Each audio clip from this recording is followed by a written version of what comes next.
Pillars of Eternity 2 Deadfire Ultimate Edition. I wanna give you the most powerful druid build in a game. This is the strongest damage dealer by far out of all classes that exist. Of course, this is the main Watcher build. This build was made to work on Path of the Damned, upscaling all difficulty, and if it works on the hardest difficulty available, it will work on all other difficulties as well. Let's not waste time, and let's go.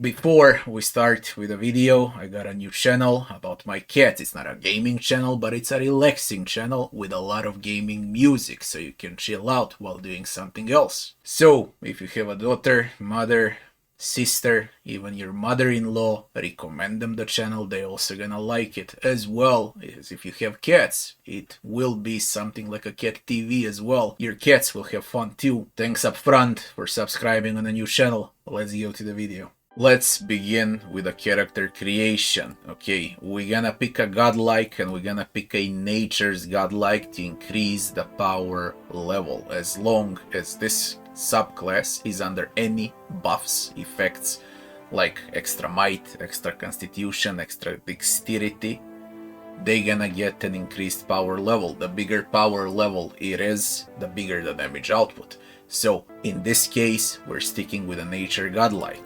We say next, pick the body type as you like. We go with a single class because that's when the druids are the strongest. Yeah, we're gonna pick a druid and we're going to pick Fury. Out of all subclasses, Fury is the best as far as damage dealing goes. There is a penalty, you cannot heal, but you're gonna have Priest in a team to heal. You can consider this druid basically as the stronger version of Wizard, like a flat evocationist wizard, but better. The biggest damage in a game, yeah.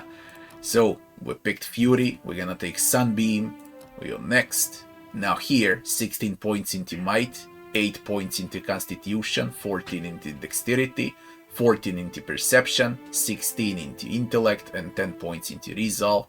We go next, we pick the White that wins for extra Perception.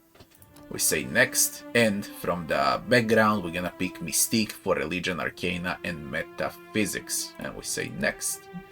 For the weapon proficiency, all we need is a poleaxe and nothing else. So we pick a poleaxe, we pick a scepter or a wand, whatever you like. We say next and we create a character. Now let's go to the classic leveling. So as far as the classic leveling goes, you got two options. The first option is flat up alchemy, okay, when you're gonna buff up with potions and then cast your spells, and the second option is Arcana.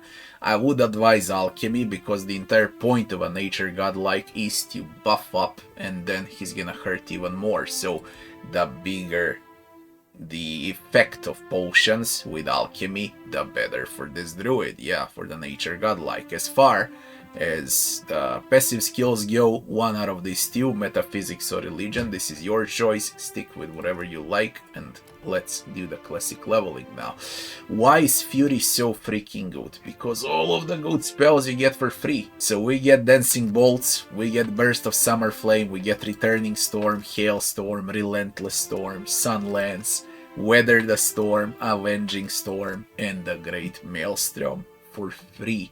We don't need to waste a single point into learning druid abilities because we don't need them. We get everything that we need from leveling only. So all of our points are going into passives. Extremely strong druid. Plus there's gonna be a great items for the Storm Druid as well, and you're gonna deal insane amount of damage to the verge of this build being completely broken. Let's do it. The very first thing that we're gonna learn will be a fast runner for the extra stride, and we go to the level 3.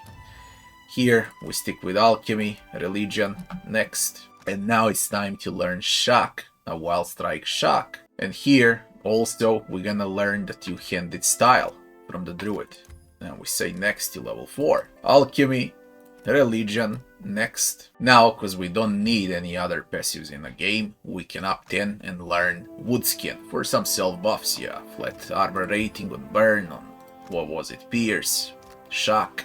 Very good one to have. And we say next. For the weapon proficiency, it's basically whatever. Pick a quarterstaff or something, and off we go. Alchemy, religion on level 5. And now the big power spike, the time when you're gonna start dealing a lot of damage, is the returning storm for free. This is a very easy level. We just take everything from here, starting from extra concentration into extra will.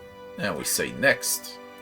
Next again till level 6, alchemy, religion. Now we're gonna take extra reflex. We say next, next, alchemy, religion, level 7. Now what we're gonna do, we're gonna upgrade the wild strike shock, and we're gonna immediately take heart of the storm for extra penetration with electricity attacks, because we do a lot of electricity damage, yeah. We say next, next, level 8. We go with alchemy, religion. Now we're gonna pick the spell shaping. Now we go to the next level. For the weapon proficiency, whatever, take a pike. Now we say next. Alchemy, religion, level 9. Now the extra spells opened up again, and we got a big power spike with a relentless storm. Crazy good spell in the mid game. Now what we're gonna learn? We're gonna learn the action speed with spells with rapid casting, and we're gonna learn the far casting for the spells to reach further. And we go to level 10. On level 10, we take alchemy, religion, and now we're gonna learn tough for extra health. Next to level 11, alchemy, religion. Now here, we're gonna learn extra critical damage, and we're gonna learn the classic spell resist. And we say next. Now we're gonna take alchemy into religion for level 12, and here it is time that we take Bear's Fortitude. Alright, so now we're gonna take Bear's Fortitude. We got all the great passives out of the druid. We say next, we pick whatever two-handed weapon. After level 13, alchemy, religion, new spell tier opened up. We still don't take anything out of all of this. There are some good spells, okay, like for example rusted armor or the form of Delemgan. It's absolutely great to have. You can consider taking that one as well in a mid game, but you need to sacrifice one out of these 3: fortitude, reflex, or will, if you really want the form of Delemgan. It makes druid stronger for sure, not to mention that the entire team benefits out of the form of Delemgan. But now it's time for Empower, and the first Empower we're gonna learn is the Accurate Empower, so we can hit with Empower spells, and then we're gonna take Penetration with Empower, and now we go to level 14. On level 14 we stick with Alchemy and Religion, and now we're gonna take flat damage with Potent Empower. Now the Empower is ready, we're gonna take Alchemy and Religion, and now maybe it's time to get a form of Delemgan. Okay, where we say next to level 16, we're taking Alchemy, Religion. Here we're gonna wait, because now we received the best lightning spell in the game, the Avenging Storm, and this is gonna carry you off until you get the tier 9, where you're gonna start spamming the Great Maelstrom. Now on this level we're gonna go with a Wild Strike Frenzy Shock, and we're slowly preparing for the Greater Maelstrom by learning the Scion of Flame Fire Penetration. The last penetration we're gonna learn is the Secrets of Rhyme, so the Great Maelstrom can deal damage with all of its elemental effects. Okay, so Wild Strike Frenzy Shock into Scion of Flame. After level 17 we learn whatever weapon proficiency. Next, Alchemy, Religion, level 17. Now we take the Secrets of Rhyme, and we say next. This is the time when we're done with passives. We don't need any passives, and we can start investing into spells finally. Maybe you can consider going out with a Beetle Shell because of those buffs, okay? And we say next. For the active skills, Alchemy, passive skills, Religion, level 19, and now we got Great Maelstrom for free. We're gonna take Prestige for the extra power level, and the Nature Godlike gives extra power level. Then some items give extra power level, and there's potions for extra power level. And once you chug all of that and you cast the Great Maelstrom with all of this penetration and so on, and if you cast it empowered, you clear the entire screen, even though it's part of the damned upscaling all difficulty. No one can survive this druid, absolutely no one.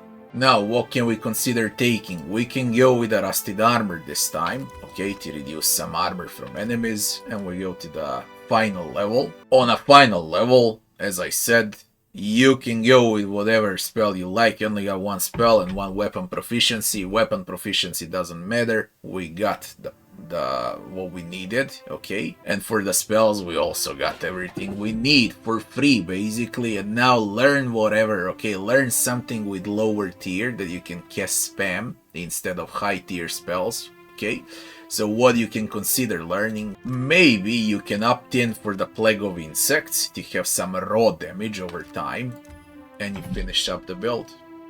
That's about it with leveling. Now let's see the itemization and why is this druid so freaking powerful. As far as itemization goes, what you want is basically all items that I gave on Alot, on Chotti, on my other builds, as long as they're light armor, okay, like Rose of the Wake or the armor I gave on Tekehu build. So those would be the armors that you want to use, alright.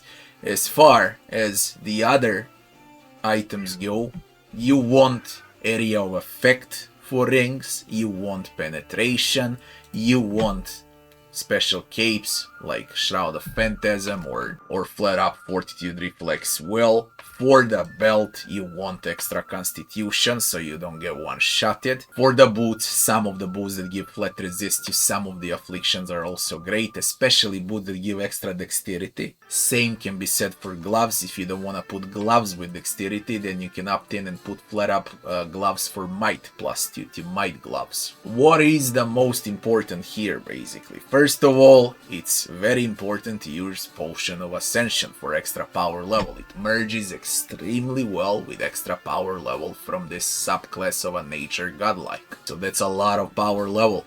Yeah. Then the items I told you about, and the most important thing is the Lord Derin's Vulge. Okay, this poleaxe gives +3 to all storm levels in the game. What does it mean? It means that Greater Maelstrom will become hilarious. Not only the Great Maelstrom, everything becomes hilarious that has Storm in it. Okay, everything where it says Storm, and this is a Fury Druid, everything is Storm. Okay, starting from the Dancing Bolts, Electricity, then the Returning Storm, then the Relentless Storm, Electricity Storm, yeah.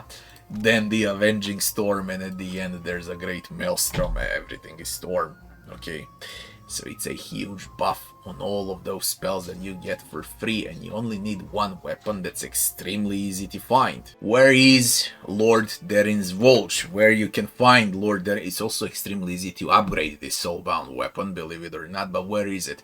Right over here on this island. So all the way south, mid-south of the main map. From Port Magia, you go just slowly to the right, you're gonna encounter the island, and it's a free soulbound weapon, and the only weapon that you're gonna need from start to finish, so you can grab this weapon on level 3, 4, very early in the game, and you're good to go. The easiest build that's strong from the very start until the mega late game, where it's actually the strongest. How do we play this druid? Stick behind your tanks, do not get anyone get close to the druid. Spam the buffs first, like, I don't know, give your tank a beetle shell, then go with something like the Weather the Storm, get the entire party armor rating, corrode armor rating, freeze armor rating, shock armor rating, then get the form of Delemgan to the entire party, and then start whacking with storm spells.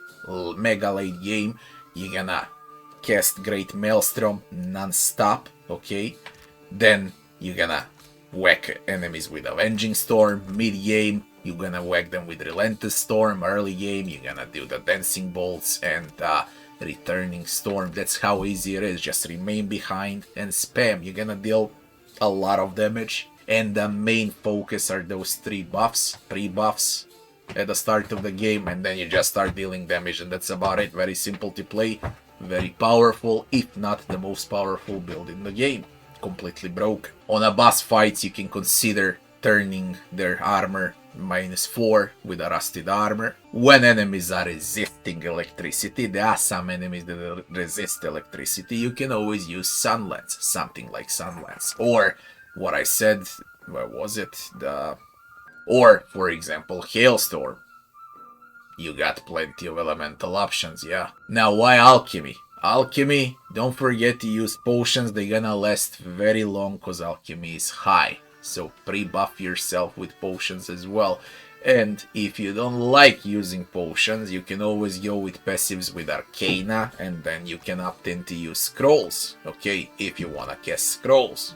But then you're gonna need Arcana into active skill points. This is completely your choice. The most important thing that you need to remember, you need items with might, with dexterity, with intellect. You need armor with 0 recovery time, and you need Lord Darin's Watch. You're good to go. That's how simple it is. If you enjoyed the video, don't forget to like, share, and subscribe, and I'll be seeing you on the next one. Thanks for watching.